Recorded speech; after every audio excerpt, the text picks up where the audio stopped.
So there can be a vast amount of different feelings that you can have when you're first told that you need to use donor eggs, whether that be after a long fertility journey or whether that be at the beginning of your fertility journey.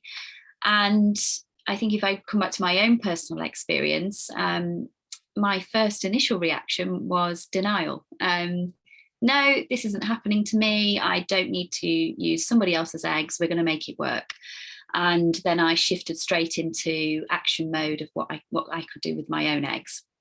And it was over the course of sort of 15 months or so that I really started to come to terms with the fact that actually it wasn't going to work with my eggs and I was going to have to consider using donor eggs. And so what I would say is that it is a process, and it's a process where you will feel so many different feelings. It's almost like the change curve and the grief curve, really. You're in grief. You're grieving the loss of your own genetics. You're grieving the child that you'd always imagined. You're grieving the opportunity to see yourself physically in a child and to pass on your legacy as such. And to go through that, you need to start reimagining what that child might look like, and what your dream is. And for me, what I did was almost start to think about what was it that I really wanted out of being a mum.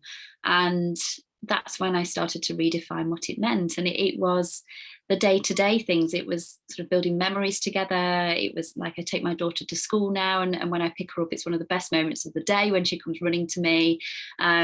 It's just those family moments that aren't brought about by genetics. It's more through love. And I realized that I didn't need to have a genetic bond to have everything that I've always wanted with my children. And so I would say, be kind to yourself. It takes time. Talk to other people. Try and think about what it is you want from having a child, and just try and see whether you can redefine what that dream is in your mind.